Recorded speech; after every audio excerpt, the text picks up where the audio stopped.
42 के लेवल को निफ्टी को नहीं तोड़ते। सर सीधा सीधा शेयर्स पे आ जाएं और पहले तेज़ी वाले शेयर्स आपकी स्क्रीन पर मैं लेके आता हूं।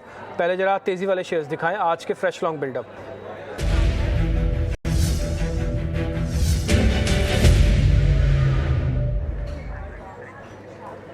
आज के दो शेयर हमने निकाले हैं सर। एक तो है चंबल फर्टिलाइज़र और दूसरा है BEL। इन दोनों शेयर्स के अंदर आज ताज़ा खरीदारी हो रही है। आप फर्टिलाइज़र स्टॉक में तो मैं आपको एक खबर भी बता देता हूँ कि भारत सरकार ने ये फैसला लिया है कि वन नेशन वन फर्टिलाइज़र होना चाहिए, यानी कि कंपनियां बनाएंगी अपना अपना फर्टिलाइज़र, लेकिन जो बैग्स के ऊपर ठप्पा लगा होगा बकायदा भारत का होगा और एक ही प्लेटफॉर्म से होगा, ताकि भारत सरकार ये चाहती है सुचारू रूप से सब्सिडी को ठीक मैनेज किया जाए और सप्लाई को अच्छे कर दिया जाए। तो चंबल फर्टिलाइज़र, RCF, ये सभी सरकारी कंपनी जो फर्टिलाइज़र से जुड़ी हुई हैं ये अच्छे चल रही हैं। दूसरा एक और सरकारी कंपनी सर BEL, यहाँ पे 3% का मूव है सर। दोनों पे आपकी रिकमेंडेशन चाहिए। देखिए, सबसे पहले मैं BL की बात कर दूं। BL में ओवरऑल पॉजिटिव सेटअप है, स्टॉक काफी अच्छा दमखम दिखा रहा है, अपने लाइफ टाइम हाई टेरिटरी पे है। तो BL तो काफी स्ट्रॉन्ग सेटअप है। इनफैक्ट आज हमारी खरीदारी की सलाह भी BL पे है, तो 298 के स्टॉप लॉस से हम खरीदारी की सलाह दे रहे हैं 320 के टारगेट के लिए। तो BL में तो क्लियर ट्रेड है विथ लेवल्स और व्यू। ओके, अब आपने फर्टिलाइजर्स की बात की है, तो फर्टिलाइजर कंपनीज में अट्रैक्शन है और सुबह से यहाँ पे मोमेंटम समझ में आ रहा है। चाहे आप मेनली चंबल फर्टिलाइजर की बात करें, तो चंबल के डेटा सेटअप को देखें तो यहाँ पे एक्टिविटीज काफी अच्छी हुई है। आज लगभग 56-58 लाख के केस में वॉल्यूम्स के साथ में 6% के ज्यादा स्विंग देखने को मिले।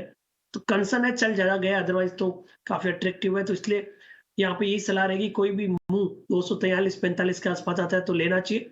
उस कंडीशन में आपको 344 के आसपास आए तो लेना चाहिए। 335 का सपोर्ट रहेगा, ऊपर में 360 के टारगेट के लिए। तो BL तो बाई है और चंबल को हम फर्टिलाइजर एज पिक करेंगे। 2-3 रुपए का कोई भी नीचे का स्विंग मिले तो ले, यहाँ से 3 से 5% के अपसाइड के स्विंग के लिए। ठीक है, डन सर। दोनों के मैं टारगेट स्टॉप लॉस एक बार बोल देता हूँ। और एक पे आप चंबल फर्टिलाइज़र पे लगाइए बाइंग ऑन डिप्स का ठप्पा, यानी कि इसमें जब थोड़ी गिरावट आए तो आप इसमें एक ट्रेड ले सकते हैं। चंबल फर्टिलाइज़र में बाइंग ऑन डिप्स का ठप्पा लगेगा। ये आपका एंट्री लेवल होगा 343-44 का लेवल। स्टॉप लॉस में टारगेट आपके सामने रखता हूँ। पहले चंबल का स्टॉप लॉस और टारगेट आ जाएगा 335 रुपये का स्टॉप लॉस, 360 रुपये का टारगेट। ये तो हो गया चंबल फर्टिलाइज़र का टारगेट और स्टॉप लॉस। इसके अलावा BEL, इसका भी टारगेट और स्टॉप लॉस आपकी स्क्रीन पे मैं रख देता हूँ। 258 का स्टॉप लॉस है और 320 रुपये का टारगेट है। तो दोनों शेयर हो गए। BEL का टारगेट 320 रुपये का, 258 का स्टॉप लॉस है इसका, इस पे बाय का ठप्पा लगेगा। चंबल फर्टिलाइज़र में बाइंग ऑन डिप्स का ठप्पा लगेगा। इसका जो टारगेट है वो करीब करीब 360 बनता है। तो आपके लिए ट्रेड हो गए दोनों के दोनों बाय ट्रेड, और दोनों पे हमने बकायदा स्टैम्प भी लगाई है। आगे बढ़ते हैं, थोड़े शॉर्ट कवरिंग वाले शेयर्स हम आपकी स्क्रीन पे लेके आते हैं और वो आपसे पता करते हैं चंदन। पहला एक तो माइंडट्री और दूसरा है पिरामिल एंटरप्राइजेज। इन दोनों पे आपकी रिकमेंडेशन चाहिए सर। सबसे पहले हम बात करते हैं माइंडट्री पे। और तो माइंडट्री कहीं ना कहीं देखिए IT में नई मोमेंटम है। निफ्टी IT यहाँ पे होल्ड नहीं कर पा रहा है। बड़ी अच्छी बात यह है कि 3 दिनों से एक दायरे में काम काज कर रहे हैं। बार बार 3275 से लेके 3290 के आसपास बाइंग आ रही है। 50 डे में होल्ड कर रहा है, बट यहाँ पे कन्विक्शन कोई यहाँ पे मेजर बन नहीं रहा है, इसके लिए कोई मेजर तो सलाह नहीं रहेगी। ओके, उसके बाद में आपने शायद बात किया PEL की, तो PL पे पॉजिटिव फोकस रहेगा। यहाँ पे खरीदारी की सलाह भी दे सकते हैं। 3 दिन से हाई राइज हाई लोज बन रहे हैं। 2010 के आसपास के सपोर्ट रहेंगे, 2180-2200 के टारगेट के लिए।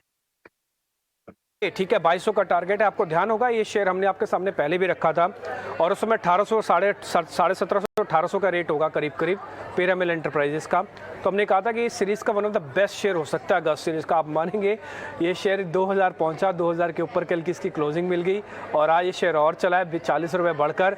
आज ये अब आपको नए टारगेट की तरफ बढ़ रहा है, जो कि है 2200 रुपये का, जो चंदन हमको कह रहे हैं कि 2200 रुपये के हिसाब से आप इसको ट्रेड भी कर सकते हैं। तो पिरामिल एंटरप्राइज पर रिकमेंडेशन हाँ की, बाकायदा बाय करके आप इसको चलें। और दूसरा शेयर जो सर कह रहे हैं कि माइंडट्री, इसमें भी एक बुलिश व्यू भी आप रख सकते हैं और इसके अंदर भी आपकी खरीदारी की रिकमेंडेशन है। आगे बढ़ते हैं चंदन, आपके जरा कुछ एक और शेयर है मेरे पास, माफ़ कीजिए मेरे पास कुछ और शेयर है आपसे पता करने के लिए। उसमें जरा मंदी वाली कैटेगरी पे आता हूँ और वो आपसे पता करता हूँ। मंदी वाले शेयर्स आपकी स्क्रीन पर आएंगे।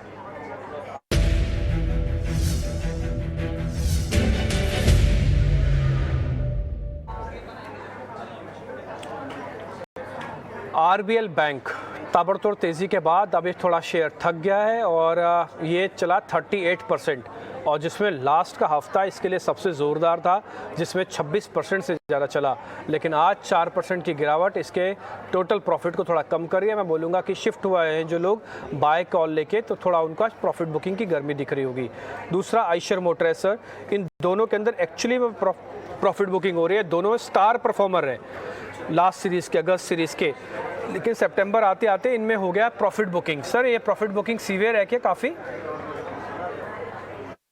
आपने दो काउंटर की बात की, आरबीएल बैंक और आइशर मोटर। आरबीएल की बात करूं तो आरबीएल देखिए काफी अच्छा रनअप हुआ है, इस वीक में 22% की रनअप हुई है, तो उस रनअप का प्रॉफिट बुकिंग यहाँ पे देखने को मिल रहा है। नई मंदी तो नहीं बोल सकता, बट जिनके पास भी पोजीशन है वो 118 का सपोर्ट रखें, कोई भी तेजी की पोजीशन नहीं बनाए, या किसी को यहाँ से 2-3% के डाउन साइड के लिए प्ले करना है तो प्ले कर सकते हो। अब मैं आता हूँ आइशर मोटर की। आइशर मोटर जरूर आज डिप मारा है बट ओवरऑल वीक नहीं है। जो भी यहाँ पे थोड़े से डाउनग्रेड्स हुआ है उसकी वजह से हल्के से डिप बने हैं, तो इनफैक्ट यहाँ तो 3300 की तरफ कोई डाउन स्विंग आता है तो खरीदारी की सलाह रखेंगे। तो आरबीएल वीक है, हो सकता है क्योंकि काफी चला है, वहां पे अवॉइड करें, बट आइशर मोटर को डिप आता है 3300 की तरफ तो आप खरीदारी के मौके ढूंढ सकते हो। सर ये अगर ये 3300 आता है तो फिर हमारा स्टॉप लॉस क्या लगेगा और हमारा टारगेट क्या होगा सर? 3300 आरबीएल, तो मैं यहाँ पे 3230 का सपोर्ट रखूंगा, ऊपर में 3450 के टारगेट। 3450 हमारा टारगेट आइशर मोटर के अंदर, 3230 हमारा स्टॉप लॉस है आइशर मोटर के अंदर। बकायदा बाय कॉल है, हमने कैटेगरी निकाली है शॉर्ट्स वाली जहां पर आज प्रॉफिट बुकिंग आप देख पा रहे हैं। लेकिन चंदन का ऐसा मानना है कि आरबीएल को छोड़ दो, आरबीएल में कोई एक्सपेरिमेंट करने की जरूरत नहीं है, लेकिन अगर आप किसी भी शेयर, चलते हुए शेयर के अंदर अगर गिरावट आई है, मौका मिल रहा है, तो उसमें आइशर को ढूंढो आप। और आइशर पे उनकी रिकमेंडेशन 3450 के टारगेट के लिए, 3230 के स्टॉप लॉस के लिए है। बकायदा बाय की कॉल है, चंदन की रिकमेंडेशन आपकी स्क्रीन पे आ गई और आइशर मोटर्स पे वो बाय कॉल दे रहे हैं।